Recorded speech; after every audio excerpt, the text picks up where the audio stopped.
Bueno, hasta ahora no he entrado en el tema duro de los testimonios reales, que numerosas personas han expresado acerca de las desagradables experiencias que hayan tenido en sus vidas. Pero antes quiero aclarar una cosa.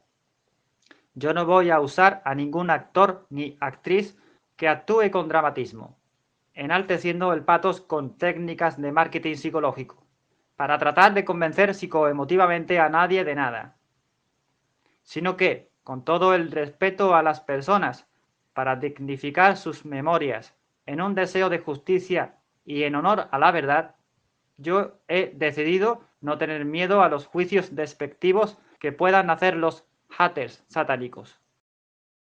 Porque, como dijo Platón, hay que tener el valor de decir la verdad, sobre todo cuando se habla de la verdad. Y además, es oportuno recordar aquí la otra cita de Platón que ya mencioné en vídeos anteriores. Pues, por lo visto, también en Atenas hubo este tipo de problemas didácticos y éticos con los docentes demagogos que hubieran allá y con los docentes monistas satánicos que también hubieran allá. Entonces, Platón dijo así: extraños tiempos son estos que vivimos, cuando a viejos y jóvenes se les dicen falsedades en la escuela, y la persona que se atreve a decir la verdad es llamada inmediatamente lunática e idiota.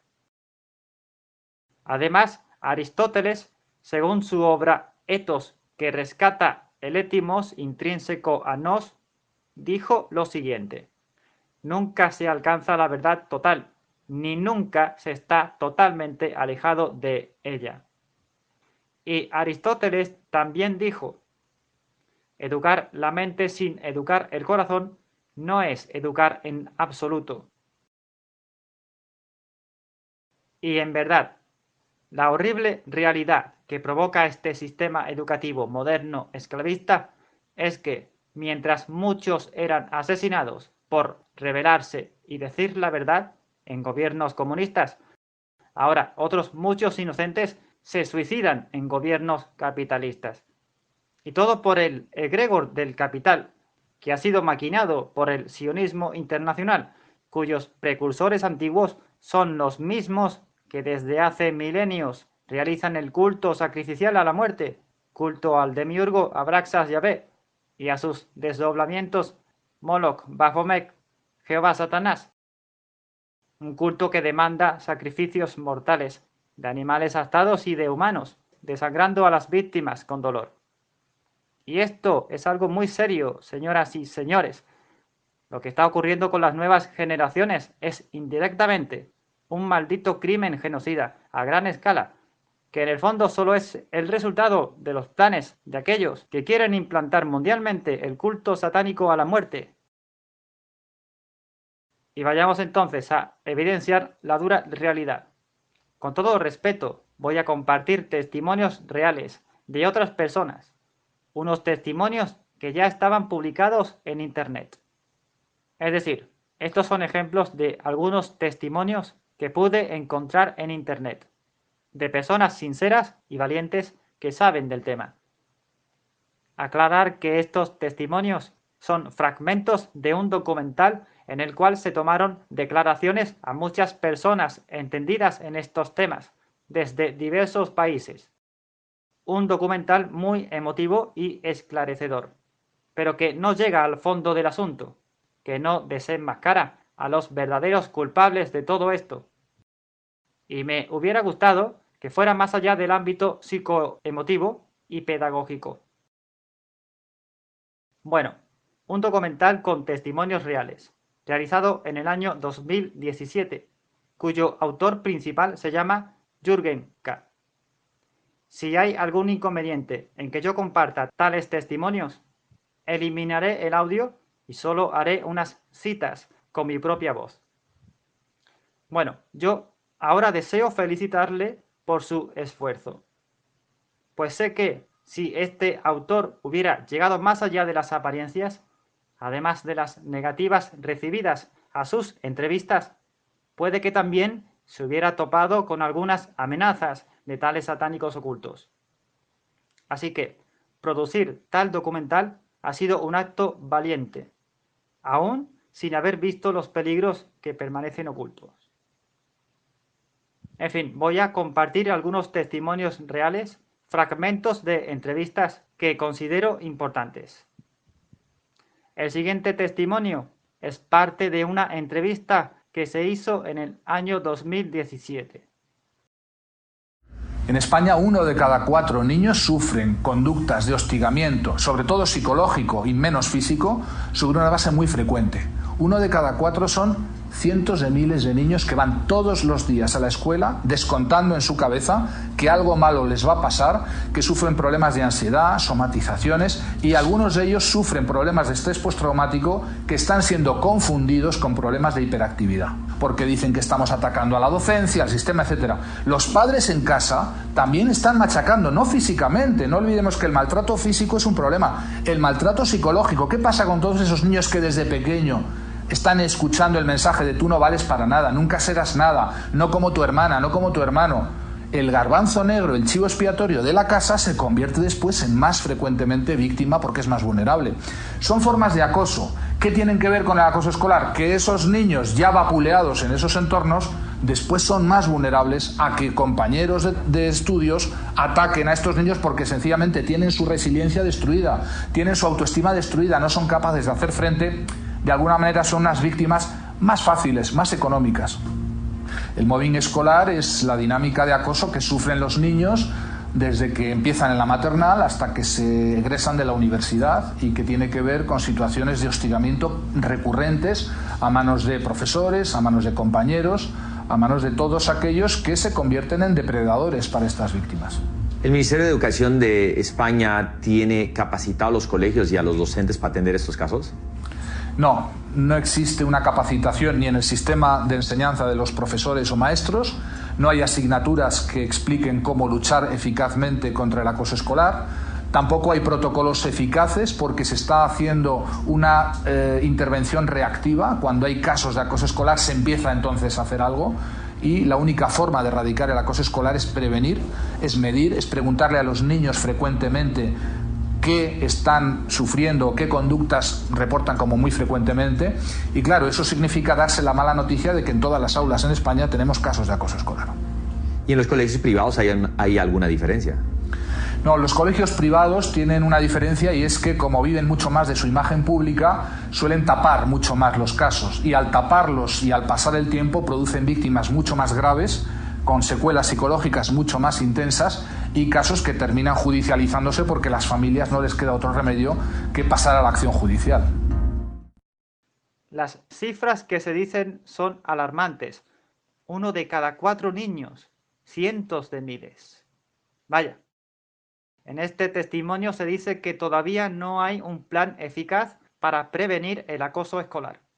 Entonces, ¿qué pasa con el Plan de Convivencia Estatal Español, que se puso en funcionamiento desde el año 2007? Es que tal plan de convivencia no funciona para la prevención de la violencia, sino como un paliativo posterior al drama sufrido, para implantar una falsa paz social fagocitadora, que en verdad es la sumisión al dogma y la obediencia a la tiranía. ¿Cómo puede ser posible que en Madrid, en tal entrevista concreta del año 2017, no se tenga en cuenta tal plan de convivencia estatal que se ha implantado en toda España desde el año 2007? Bueno, siguiente testimonio. Yo creo que escapar. Primero a nivel mental, creo que una persona se encierra en sí mismo. Aparte, no ayuda a los profesores, siempre te apartan en la parte trasera de las clases, los alumnos te dejan apartado en los espacios, en el recreo, en el tiempo libre, y tú al final te acabas apartando de la sociedad, de la familia, de los amigos, y o eres muy fuerte o te apoyas en alguien cercano que te entienda, o realmente puede acabar la cosa en algo bastante grave. La horrible situación del alumnado con respecto al acoso que sufren. Un dato muy alarmante.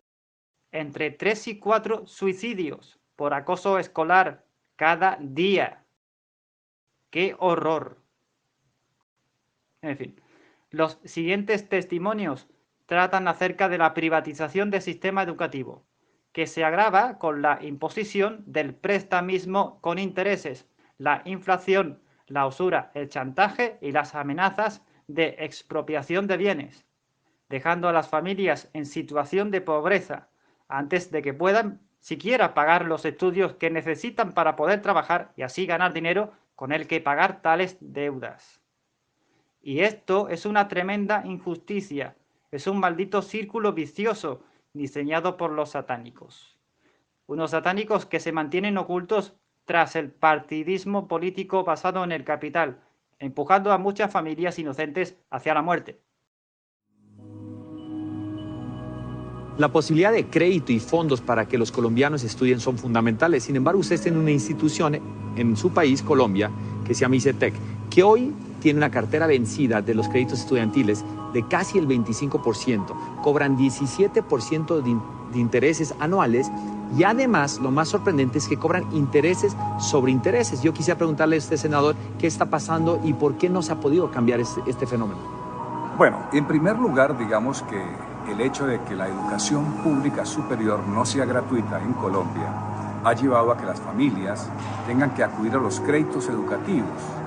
Y entonces hay una institución que se llama ICETEX, que es pública, que ofrece créditos educativos en unas condiciones que indudablemente no son las mejores para las familias colombianas. Por eso hemos presentado un proyecto de ley para prohibir ese cobro de intereses sobre intereses y llamar la atención de los colombianos en la lucha por conquistar lo fundamental para que este sea un derecho real de los colombianos, educación gratuita en el nivel superior. El ICETEC le presta a estos chicos y le pone condiciones para estudiar la carrera que ellos quieren financiar, no la que quieren los muchachos, y ahí le están truncando su vida profesional. ¿Qué dice el presidente del cambio? ¿Hace cuánto se metió ese cambio, se está solicitando ese cambio? ¿En qué estamos? Bueno, hace 16 años se comenzó a cobrar intereses sobre intereses y hoy el resultado es catastrófico. Es decir, frente a que no existe la garantía de la gratuidad de la educación, se ha tomado entonces al crédito para poder acceder a una mercancía, porque esa es la situación complicada, que el gobierno y el Estado colombiano considera que la educación no es un derecho, sino una mercancía por la cual hay que pagar. ¿Qué pasa ahí? Que el ICETEX comienza a cobrarles de una vez. Dicen que dan un año de gracia, pero mentira, no dan ningún año de gracia, sino de una vez le están cobrando los intereses. Y esta deuda se cuadruplica, generándole un problema social a la familia. Por supuesto que se genera corrupción en torno a esto, porque hay una nube de abogados que se vuelven cobradores de los créditos, familias empobrecidas que no tienen cómo pagar el crédito y terminan hipotecando, entregando sus inmuebles, su apartamento, en fin, y sobre esto se ha generado una gran corrupción. Cuando no puede recuperar su cartera, va y se la vende a otra entidad del Estado que se llama CISA. Aquí tengo el documento de soporte. ¿Qué se está demostrando ahí? Que CISA se la vende a una empresa negocios estratégicos y esa empresa de negocios estratégicos triplica la deuda de los estudiantes colombianos. En el mundo, los estudiantes y sus familias ya no pueden pagar sus deudas escolares. Esto está afectando a demasiada gente y nadie está haciendo nada al respecto. ¿Dónde está la corrupción? ¿Dónde está el negocio? ¿Dónde está el negocio de la educación para los gobiernos y los políticos en Latinoamérica, no solamente en Bolivia? Yo creo que en el manejo de los ítems. El manejo de los ítems, de los docentes, por lo menos en Bolivia, ahí se da la mayor corrupción. Tenemos docentes puestos a dedo sin mayor calificación, directores más que todo puestos a dedo, que tienen que estar con una afiliación política al partido oficialista, y así se maneja a través de los sindicatos, de las federaciones y las confederaciones. Pues simplemente el gobierno mexicano quiere arrebatarle al pueblo el derecho a la educación pública. Quiere privatizar las escuelas, entregárselas al capital privado, para lo cual parece ser necesario el despojar de sus derechos laborales a los trabajadores. O sea, tú me estás diciendo que él quiere, ¿sí?, cambiar el sistema educativo para luego venderlo a inversionistas, empresarios que les interesa ese sector. La privatización de la escuela pasa por su desmantelamiento. El examen, cuando nos están diciendo el 80% viene preguntas acerca de los artículos de la reforma. Y el otro 20% viene la cuestión teórica. Lo interesante es que cuando a ti te convocan, no te dicen en qué materia vas a ser evaluado. Se supone que somos por rúbrica, nos manejamos por rúbrica con la reforma educativa, y a nosotros no se nos dio ni siquiera una rúbrica. Mi pregunta, yo te devolvería la pregunta, ese 80% que es en los artículos de la reforma, ¿en qué me ayuda a mí a ser un mejor docente? ¿Tú tomaste ese examen? Yo no lo tomé porque si yo lo tomaba, entonces yo estaba haciendo voluntariamente, renunciando a mis derechos para cambiarme a otro régimen laboral, donde a la larga yo estoy llevando la educación en general a que se llegue a una privatización. Pues la reforma educativa está privilegiando una relación laboral individual, es decir, el gobierno tiene una relación contigo como trabajador individual al margen de todo sindicato, de todo contrato colectivo o de toda negociación de tipo colectivo. O sea, aquí estamos hablando fundamentalmente de desaparecer los derechos laborales conquistados a lo largo de décadas con luchas muy sangrientas, como la que vivimos ahora. El gobierno está diciendo que los maestros no permiten las reformas, ¿sí? Y que no quieren ser capacitados y evaluados. Y el gobierno dice que por eso está teniendo la pelea con el sindicato. ¿Qué tan cierto es eso o no? Eso es mentira.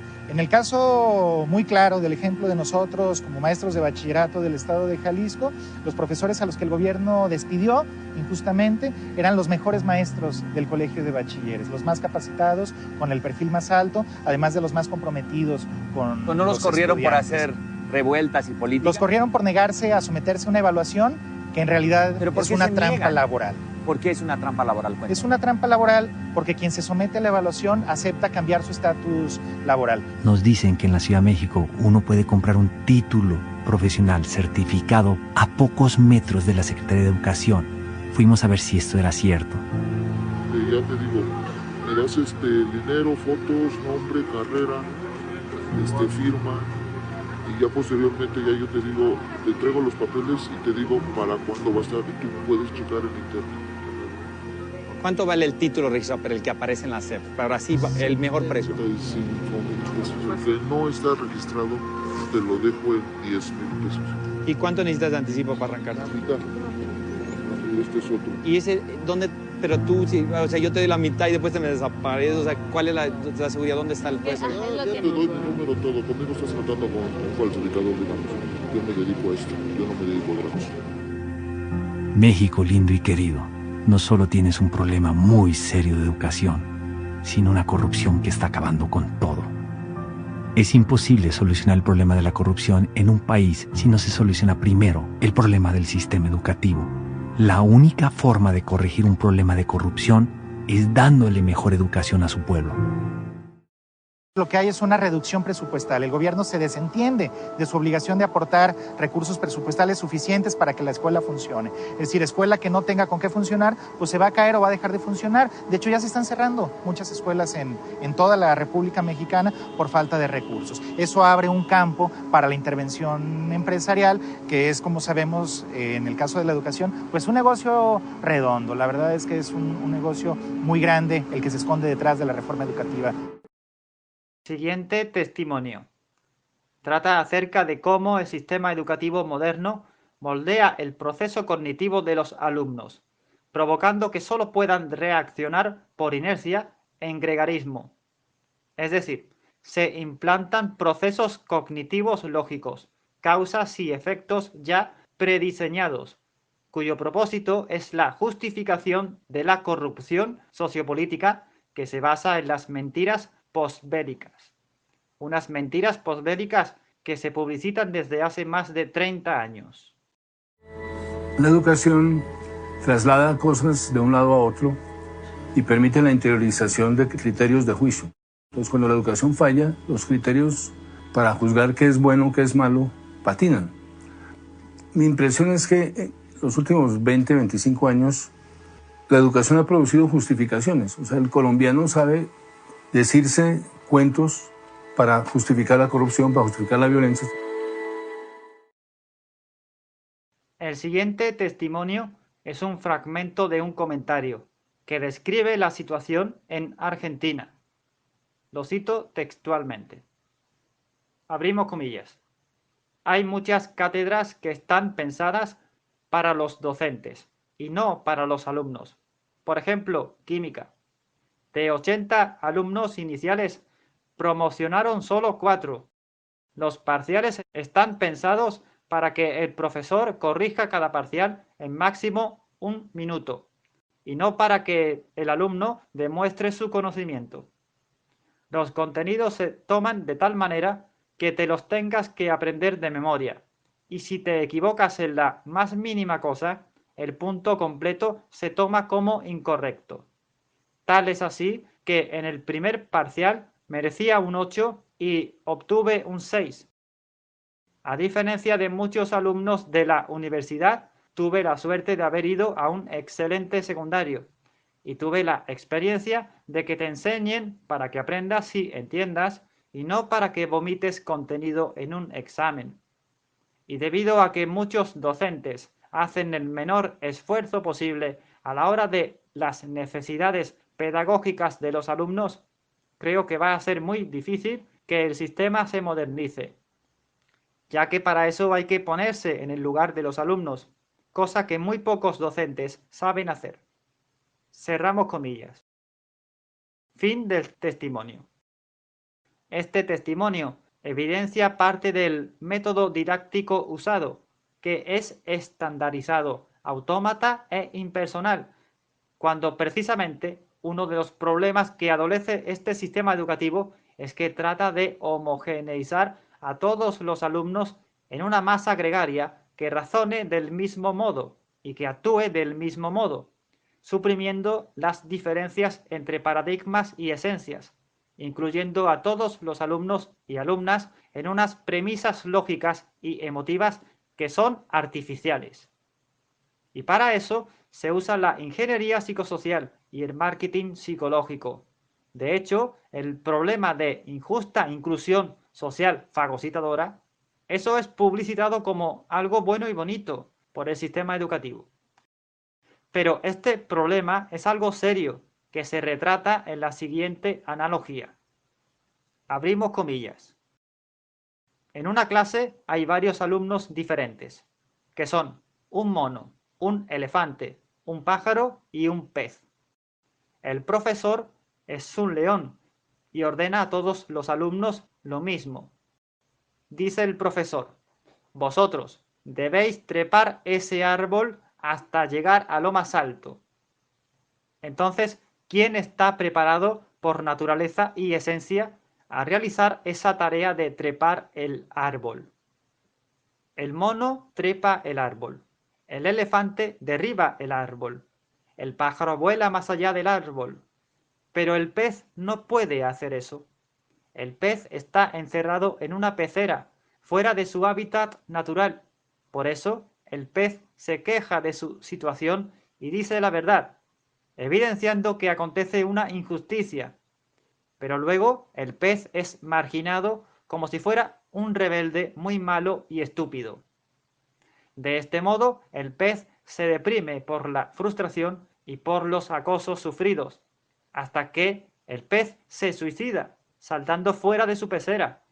Es decir, el pez se suicida al creerse las mentiras impuestas, al olvidar sus virtudes de su propia naturaleza y al esforzarse demasiado para trepar el árbol. Un árbol precisamente que es antagónico al pez. Es decir, se estaba obligando al pez a hacer algo que le iba a matar. Cerramos comillas. Fin de la analogía.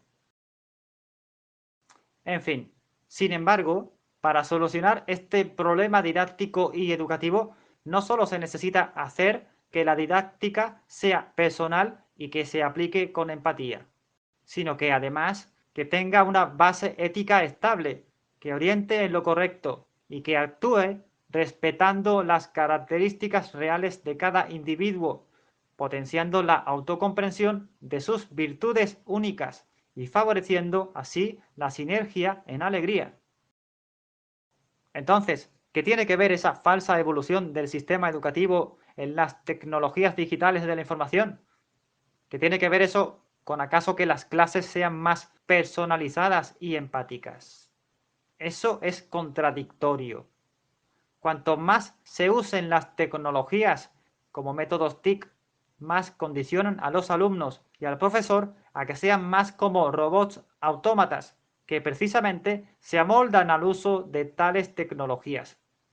porque recordemos, la tecnología y los productos de mercado son un sistema de gobierno que modifican las conductas mediante el gregarismo normalizador y la fagocitación psicosocial.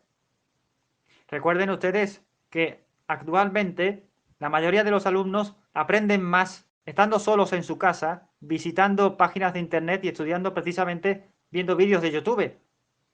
Es una gran paradoja. Y bueno, no se confundan ustedes. El sistema educativo actual no necesita evolucionar más. El sistema educativo actual necesita ser corregido correctamente con valores éticos. Y así que solo las personas decentes sean precisamente los únicos que puedan ser docentes. Es decir, el sistema educativo moderno esclavista debe ser purgado de aquellos precursores satánicos, que son psicópatas disfrazados, que son los culpables de tantas muertes de niños inocentes. Y si se tiene que demandar a colegios enteros mediante procesos judiciales, pues que se haga justicia y se corrijan los errores, para que luego se pueda volver a la actividad docente con decencia. Repito, volver a la actividad docente con decencia, no a la actividad económica fomentada por la corrupción política. En esto hay una gran diferencia, porque se toma a los servicios básicos del Estado como si fueran empresas privadas que dependen de la financiación económica y de la aceptación sociopolítica. Y esto es directamente un crimen contra los derechos humanos. Es un crimen propio del capitalismo, del comunismo y del sionismo, que están basados en el capital. Es así que los centros educativos, en las empresas, en los hospitales, etcétera, se toma a los ciudadanos como si fueran un capital humano, un recurso humano, como si fueran una cifra numérica que encaja en una estadística global. Y no se toma al ciudadano como una entidad viva, digna de respeto y de comprensión, que trabaja en equipo con su esfuerzo para resistir en el mundo mortal con dignidad. Por lo tanto, usar tecnologías de información más perfectas en los centros educativos para automatizar el método didáctico, eso no va a mejorar la docencia y no va a solucionar que tantos alumnos se suiciden. Solo va a perfeccionar el control estadístico de los ciudadanos para que no se rebelen al mismo sistema. Y eso no es la solución a tantas muertes. Pues lo que falta es una pedagogía correcta, basada en valores éticos, y un método didáctico que trate con respeto y comprensión a todas las personas. Bueno, tras estos testimonios reales, recordemos que tales circunstancias y eventos dramáticos han ocurrido en multitud de centros educativos, cuyas bases fundamentales ocultas son el culto satánico a la muerte que provoca dolor y sufrimiento, porque precisamente son gestionados y financiados por personas afines al satanismo. Pues recordemos que la masonería satánica es quien controla la política basada en el capital. Sí, recordemos estas imágenes con simbología masónica y satánica que están en las paredes de un centro educativo para que quede esto totalmente claro.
Y disculpen, yo podría dar mi testimonio real de lo que yo viví dentro de ese centro educativo, en un grado medio de administración.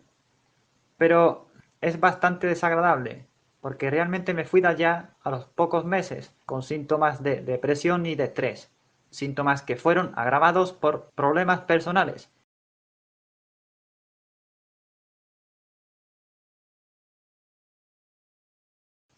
Y vuelvo a repetir, cada persona adulta y consciente tiene la responsabilidad ética ilícita de sus actos. Solo deseo ahora que esto tan desagradable que pasó en el curso ya no se vuelva a repetir, e incluso que los compañeros y las compañeras de clase hayan estado lo mejor posible durante su estancia allá.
Acerca del trastorno de atención e hiperactividad TDA y del DSM, eso es un negocio farmacéutico basado en un fraude, cuyos medicamentos contienen principios activos y excipientes que son tóxicos y que provocan enfermedades crónicas, adicción, depresión, esquizofrenia y muerte.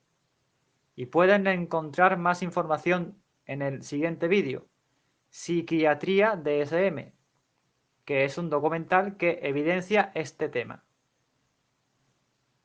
Y bueno, yo podría dar testimonio real de mi vida en el colegio, aunque sea algo desagradable. Pausen el vídeo si quieren leer el texto.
En definitiva, observando el sistema educativo y laboral, según mis experiencias y según la sabiduría de los pueblos con educación noble y bárbara, aunque sea desagradable, lo que puedo decir es lo siguiente.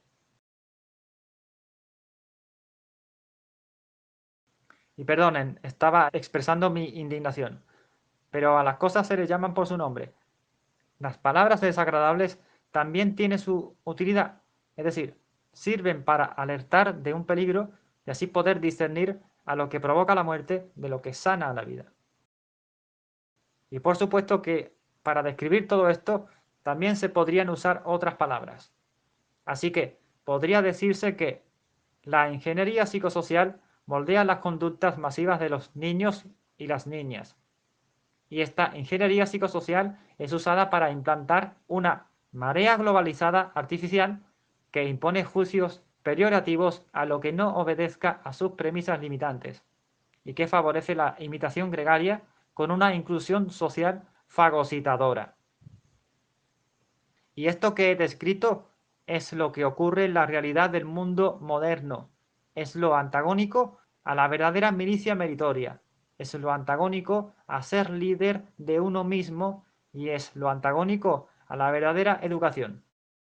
Por lo tanto, lo que están haciendo precisamente en el sistema educativo actual, eso es lo antagónico a la verdadera educación. Y se debe saber que la verdadera educación acontece en experiencia praxiomática, en regreso a la propia esencia pragmática. Y esto acontece como un autorrescate, sin religión irracional, sin relativismos racionales, sin mentiras, entre la inspiración divina por metáforas y la impresión heroica por analogías.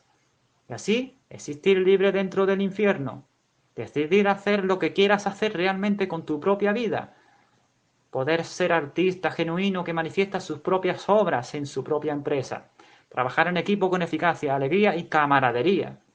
De hecho, esto es la verdadera atribución práctica de la educación noble, tener precisamente una vida digna, y si ocurre, tener una muerte digna, y liberarse accediendo a la divina inmortalidad de lo inconocible, con honor. Salud a todos y a todas.